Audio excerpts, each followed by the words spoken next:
Cipher کے معاملے پر بانی P T I Imran Khan کے بدلتے بیانات ایک کے بعد ایک الجھاؤ پیدا کرتے رہے ہیں، کیونکہ وہ اس معاملے میں بار بار یوٹر لیتے رہے ہیں اور اب ان کے ایک اور بیان نے معاملے کو نیا موڑ دے دیا ہے۔ عمران خان نے گزشتہ دنوں بیان دیا تھا کہ وہ سائفر کیس میں سابق army chief general retired Qamar Javed Bajwa کو بطور گواہ بلائیں گے، جس پر اب جنرل باجوہ کا موقف بھی سامنے آ گیا ہے۔ روزنامہ دی نیوز میں انصار عباسی کی خبر کے مطابق عمران خان کو سابق army chief general retired Qamar Javed Bajwa سے سرپرائز مل سکتا ہے۔ سائفر کیس میں ہونے والی گزشتہ سماعت کے بعد صحافیوں سے بات چیت کرتے ہوئے عمران خان کا کہنا تھا کہ اس کیس میں جنرل باجوہ اور امریکی سفارت خانے کے حکام کو بطور گواہ شامل کروں گا۔ خبر کے مطابق اس معاملے پر سابق آرمی چیف سے بات چیت کرنے والے ذرائع نے بتایا ہے کہ جنرل باجوہ شاید عمران خان کو مایوس نہ کریں۔ ذرائع نے دعویٰ کیا کہ ریٹائرڈ جرنیل سائفر کیس میں بطور گواہ پیش ہونے کے لیے تیار ہیں، تاہم انہیں فوجی حکام سے اجازت کی ضرورت پیش آ سکتی ہے۔ خبر کے مطابق عمران خان نے الزام عائد کیا تھا کہ جنرل باجوہ نے سب کچھ ڈونلڈ ڈو کی ہدایت پر کیا تھا۔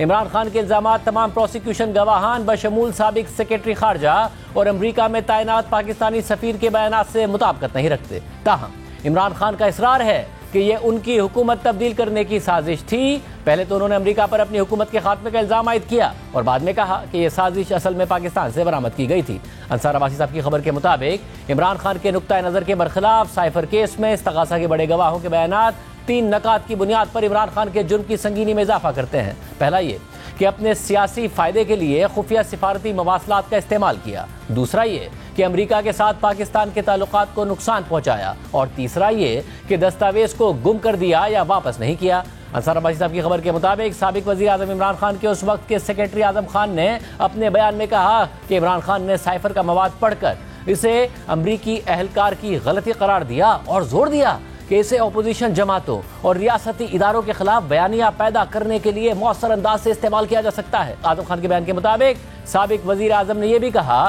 کہ تحریک عدم اعتماد کا مقابلہ کرنے کے خلاف سائفر ٹیلی گرام کا استعمال کیا جا سکتا ہے۔ اعظم خان نے کہا کہ عمران خان نے ایک سیاسی بیانیہ بنانے کی بات کی کہ اپوزیشن جماعتیں اسٹیبلشمنٹ کی ملی بھگت اور امریکہ کے ساتھ مل کر ان کی حکومت گرانے کی سازش کر رہی ہیں۔ اعظم خان نے مزید کہا کہ سابق وزیر اعظم عمران خان نے ان سے سائفر کی ایک کاپی حاصل کی اور پھر واپس نہیں کی۔ جب انہوں نے عمران خان سے اس کا پوچھا تو جواب ملا کہ وہ تو کھو گیا ہے، وہ اسے ڈھونڈیں گے۔ اعظم خان نے کہا کہ انہوں نے عمران خان کو بتایا کہ سائفر ایک ڈی کوڈ شدہ خفیہ دستاویز ہے اور اس کے مواد کو عوام میں افشاء یا زیر بحث نہیں لایا جا سکتا۔ خبر کے مطابق اس وقت کے سیکرٹری خارجہ سہیل محمود نے اپنے بیان میں کہا کہ وہ عمران خان اور شاہ محمود قریشی کو ذاتی اور سیاسی فائدے کے لیے جلسہ عام میں سائفر کا حوالہ دیتا دیکھ کر حیران رہ گئے۔ دونوں نے یہ تک نہ سوچا کہ ان کے اس اقدام سے ملک کے پورے سائفر سیکورٹی نظام کو کس حد تک نقصان پہنچا ہے۔ امریکہ میں پاکستان کے سفیر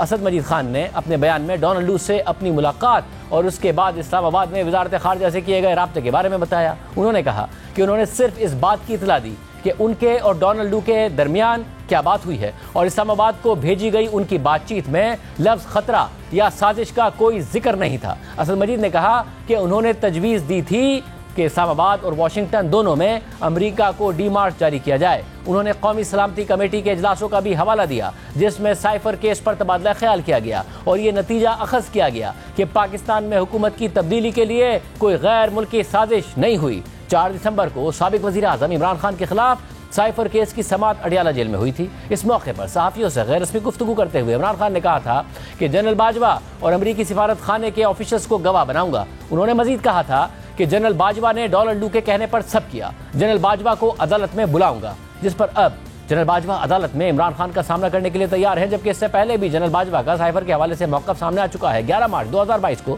کامرا میں ہونے والے اجلاس میں بھی سائفر کا تذکرہ ہوا تھا۔ کالم نگار جاوید چودھری نے 31 جولائی 2022 کو اپنے کالم میں لکھا تھا کہ فورن سیکرٹری سہیل محمود نے پروسیجر کے مطابق مراسلہ وزیر اعظم ہاؤس، ISI اور GHQ بھجوا دیا۔ مراسلہ GHQ کے پروسیس سے ہوتا ہوا آرمی چیف تک پہنچ گیا۔ پھر 11 مارچ 2022 کو کامرا ایئر بیس میں J-10C لڑاکا طیاروں کی لانچنگ کی تقریب تھی۔ آرمی چیف نے تقریب کے دوران مراسلہ عمران خان کو دکھایا اور ان سے کہا کہ سر میں آپ سے بار بار درخواست کر رہا تھا، آپ ہاتھ ہلکا رکھا کریں، سفارتی تعلقات نازک ہوتے ہیں، آپ اب یہ مراسلہ دیکھ لیں۔ عمران خان نے خط پر نظر دوڑائی، اسے تہہ کر کے جیب میں رکھا اور کہا کہ جنرل صاحب آپ اسے چھوڑیں، اس قسم کے خط آتے جاتے رہتے ہیں۔ بعد میں خود عمران خان نے بھی کامرا میں سائفر پر بات ہونے کی تصدیق کر دی تھی اور اسد عمر نے بھی اس ملاقات کی تصدیق کر دی تھی۔ بہرحال اب عمران خان نے جنرل باجوہ کو سائفر کیس میں گواہ بنانے کی بات کی ہے، اور انصار عباسی کی خبر کے مطابق جنرل باجوہ کا کہنا ہے کہ وہ اس حوالے سے عمران خان کو مایوس نہیں کریں گے۔ ساری صورتحال پر بات کریں گے۔ انصار عباسی صاحب خود ہمارے ساتھ موجود ہیں۔ انصار عباسی صاحب بہت شکریہ ہمیں شو میں جوائن کرنے کے لیے۔ ظاہر عمران خان نے بڑا جو وہاں پر صحافی موجود تھے ان کے مطابق بہت پورے اعتماد طریقے سے کہا کہ میں جنرل باجوہ کو بلاؤں گا، امریکی جو سفارتی اہلکار ہیں ان کی بات کی کہ انہیں بھی بلاؤں گا۔ جنرل باجوہ بھی کیا اتنے ہی کانفیڈنٹ ہیں آپ کے ذرائع کے مطابق کہ وہ اس بات کا دفاع کر سکتے ہیں، اس الزام کو غلط ثابت کر سکتے ہیں جو عمران خان لگا رہے ہیں؟ دیکھیں اس میں میری جو بات ہوئی ان کے قریبی لوگوں سے تو وہ ڈیفینیٹلی ولنگ ہیں کہ جنہیں اس چیز کے اوپر بات کی جانی چاہیے۔ اور سائفر کا ایشو چونکہ آپ کو پتا ہے کہ جس قسم کے وٹنسز ہم نے دیکھے اور بڑے ہائی پروفائل، جس طرح آپ دیکھ لیں کہ سیکٹری انٹیریئر کی طرف سے رجسٹر ہوئی ایف آئی آر، پھر اس وقت کے جو سیکٹری فارن افیئرز، پھر ایمبیسڈر، سو بہت ہائی پروفائل آپ دیکھیں گے جتنے بھی لوگ تھے جو وٹنسز ہیں وہ بہت ہائی پروفائل۔ اور پھر اگر آپ اس کو جب سیکشن جو 5 ہے آف آفس سیکرٹ ایکٹ اس کے ساتھ مل کے پڑھتے ہیں اور جس طریقے سے عمران خان صاحب نے سائفر کے ساتھ کھیلا، تو اس میں تو میرا خیال ہے کہ دیکھیں کسی کو کوئی شبہ نہیں کہ اس چیز کو ایکسپلائٹ کیا گیا فار پولیٹیکل گینز، اور وہی بات جو کہ اعظم خان نے اپنی وہ لکھی۔ اور پھر اسی لیے آپ دیکھیں کہ اس وقت جو ایمبیسڈر ہیں وہ بھی حیران ہیں، پریشان ہیں کہ میں نے تو نہ سازش کی بات لکھی تھی، نہ میں نے تھریٹ کی بات لکھی تھی۔ اور یہی سرپرائز اور شوق تھا بلکہ جو ہمارے فورن سیکٹری تھے۔ اب اس لحاظ سے دیکھیں کہ ایک مسئلہ یہ ہو گیا کہ یہ ساری چیزیں سائفر کے لحاظ سے جو الزام اب لگایا جا رہا ہے، انیشلی آپ کو یاد ہوگا کہ کہا گیا تھا، جناب باجوہ کا نام نہیں لیا گیا تھا لیکن کہا گیا تھا کہ نواز شریف، شہباز شریف،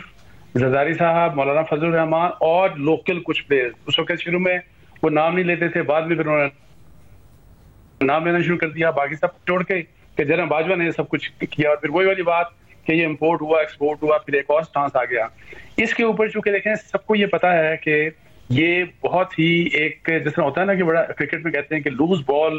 ایک ایسی کرائی گئی عمران خان صاحب کی طرف سے کہ جس کی وجہ سے نہ صرف یہ کہ یہ سائفر کیس ایک بہت ہی خطرناک کیس بن گیا عمران خان صاحب کے لیے، لیکن دوسری طرف اگر اپرچونٹی ملتی ہے اور اگر اجازت دے دیتی ہے میرا خیال ہے جی ایچ کیو جناب باجوہ کو، تو میرا خیال ہے کہ باجوہ صاحب اس مسئلے میں کم از کم یہ کہ ہماری اسٹیبلشمنٹ کا ایک رول ڈیفینیٹلی یہ رہا کہ وہ مختلف گورنمنٹس کو وہ ہلاتے بھی رہے، گراتے بھی رہے، پولیٹیکل پارٹیز کو بھی بناتے رہے، گراتے رہے، لیکن یہ بہت سیریس دیکھیں ایلیگیشن ہوتا ہے کہ آپ امریکہ کے کہنے کے اوپر آپ پاکستان میں گورنمنٹ تبدیل کرتے ہیں، اور وہ ایلیگیشن اگر آرمی چیف کے اوپر لگتا ہے تو اس سے بڑی غداری نہیں ہو سکتی، آپ دیکھ لیں۔ تو اس لیے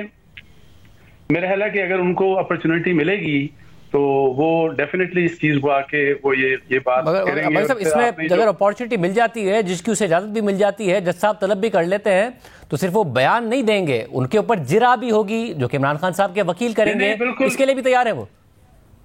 دیکھیں میرا خیال ہے کہ دیکھیں جو شخص جب آپ وٹنس باکس میں جاتے ہیں تو یہ تو اس کے ساتھ اس کا یہ کنسیکوینس ہے، یہ تو ہونا ہے۔ لیکن میں آپ کو اس انٹرسٹنگ ایک بات بتاؤں جو آپ نے بھی تھوڑا سا ویسے بتایا بھی، ایک تو 11 کہ 7 مارچ کو سائفر آیا، 8 کو سرکولیٹ ہوا 5 لوگوں میں، 11 کو کامرہ میں جس طرح آپ نے جاوید چوئی صاحب کی بات کی کہ وہاں پہ آرمی چیف نے ان سے عمران خان صاحب کو یہ بتایا کہ دیکھیں کہ یہ چیز آ گئی، جس کے اوپر عمران خان صاحب نے اگنور کر دیا۔ اس کے 2 دن کے بعد اسد عمر جا کے ملے آرمی چیف سے اور انہیں کہا کہ 2 سال کی ایکسٹینشن کی بات سب سے پہلے اسد عمر نے بات کی ان سے، اور on behalf of prime minister Imran Khan. Asad Umar نے جب یہ ان سے بات کی، میری آج جیسے اسد عمر سے بات ہوئی تو وہ کہتے ہیں اب تو میں ریٹائرڈ پولیٹیشین ہوں، میں اب ان ایشوز کے اوپر بات نہیں کروں گا۔ اس کے بعد خٹک صاحب ملے اور پھر انہوں نے ان کو فار انڈیفینٹ پیریڈ ایکسٹینشن کی بات کی، اور جس کا حوالہ D G I S I نے اگر آپ کو یاد ہو لاسٹ ایئر جو پریس کانفرنس تھی اس میں بھی یہ کہا تھا کہ جی آپ فار لائف آپ ایکسٹینشن لے لیں۔ اس کا چونکہ سائفر اور نو کانفیڈنس کی جو موشن تھی اس سب کا تعلق تھا اور پریشر یہ تھا کہ یہ آپ ہر حال میں وڈرا کروائیں۔ اب ڈیٹ تھوڑا سا مجھے آگے پیچھے ہو سکتی ہے، 26 کو چونکہ 27 مارچ کو لہرایا گیا، آپ کو یاد ہوگا جلسے میں عمران خان صاحب نے سائفر، تو 26 کو ایک خٹک صاحب نے آرمی چیف کو ٹیلی فون کال کیا DGISI کو اور ان کو کہا کہ پرائم منسٹر چاہتے ہیں کہ ہمارے ساتھ میٹنگ ایک ہونی ہے ان کی PM ہاؤس میں. تو یہ دونوں آرمی چیف اور DGISI یہ گئے وزیر اعظم کے پاس, وہاں پہ ان کے ساتھ کچھ منسٹرز بھی تھے. تو وہاں پہ پھر یہ ہوا کہ جی بتائیں کہ کیا کرنا چاہیے, یہ جو مسئلہ آ گیا نو کانفیڈنس کا. تو اس کے اوپر 3 آپشن عمران خان صاحب نے اور ان دونوں نے مل کے یہ ڈسکس کیے کہ یا تو نو کانفیڈنس کو چلنے دیں یا ریزگنیشن کا آپشن کر لیں, اور تیسرا یہ کہ جی نو کانفیڈنس جو ہے وہ ودرا کر لیں تو پھر ہم اسمبلی میں توڑ دوں گا. عمران خان اس تیسرے یہ جو ایشو تھا اس کے اوپر ان کا اگریمنٹ تھا کہ ٹھیک ہے یہ آپ کروا لیں. ان کو اسی وقت بھیجا گیا, دونوں آرمی چیف اور DGISI وہ جا کے ملے. اس وقت کی اپوزیشن سے شہباز شریف صاحب بھی تھے, بلاول بھٹو صاحب بھی تھے, مولانا فضل الرحمان صاحب بھی تھے. مولانا فضل الرحمان اور بلاول بھٹو صاحب نے کہا کہ بالکل یہ پاسبل ہی نہیں ہے, ہم وڈرا نہیں کریں گے, ہم اس نو کانفیڈنس کو کامیاب کریں گے. شہباز شریف صاحب کا تھوڑا سا نرم رویہ تھا. تو اب وہ اس وقت کیونکہ وہ بھی فرسٹریشن ہو گئی, ان کو کنوے ہو گیا کہ جی یہ تو اب وہ نہیں ہونے جا رہا. اس کے بعد پھر وہ لہرایا گیا یہ جو سائفر تھا اس میں جلسے کے دوران. اور میں آپ کو یہ بتاؤں کہ یہ جو ابھی بھی ریسنٹلی آپ کو بتایا کہ یہ کیس چل رہا تھا, پھر اس کو سسپینڈ کر دیا گیا بیکاز ایک ٹیکنیکل فالٹ ہو گئی. اور انفارچونیٹلی وہ جو چیز جس طرح کچھ وکلاء نے بھی کہا, جس طرح سپریم کورٹ کے جج صاحب نے بھی کہا کہ یہ چیز تو عمران خان صاحب کے فیور میں جا سکتی تھی. سو وہ جو کمزوریاں تھیں اب وہ کمزوریاں دور ہو کر تو جس طرح کا کیس اب بن کے جا رہے ہیں نا, تو یہ عمران خان صاحب کے لیے میرا خیال ہے کہ پہلے سے زیادہ خطرناک ہو گیا. اور میری ذاتی رائے میں مجھے لگتا ہے ایسے ہے کہ یہ جو انہوں نے ابھی جناب باجوہ کی بات کی تو یہ ایک کنٹروورسی کو تھوڑا ڈریگ کرنے کے لیے تاکہ ایک کمپلیکیشن زیادہ پیدا کی جائے. میری ذاتی رائے میں یہ ہو سکتا ہے کہ ان کو وٹنس باکس کو نہ بلائیں. مجھے لگتا ہے وہ نہیں بلائیں گے. آپ کو یاد ہوگا کہ توشہ خانہ کیس میں بھی انہوں نے ایک اسٹیج کے اوپر یہی کہا تھا کہ میں اپنے ملٹری سیکرٹری کو بلاؤں گا کیونکہ وہ رسپانسبل تھا. لیکن جس وقت انہوں نے اپنے جو وٹنسز کی لسٹ تھی اس میں انہوں نے اپنے کو 2-3 لوگوں کے نام دے دیے, لیکن اس میں ملٹری سیکرٹری کا نام نہیں دیا. سو دیکھنا یہ ہے کہ اس میں اسٹریٹجی کیا ہے, لیکن ادروائز لگتا یہ ہے کہ جس طرح سے یہ کیس اب بن گیا ہے اور انفارچونیٹلی عمران خان صاحب کے وکلاء کی غلطی سے تو یہ اور زیادہ خطرناک ہو گیا. اور سو باقی اب جرا ہوگی تو ظاہر ہے یہ چیزیں اگر ہیں, اب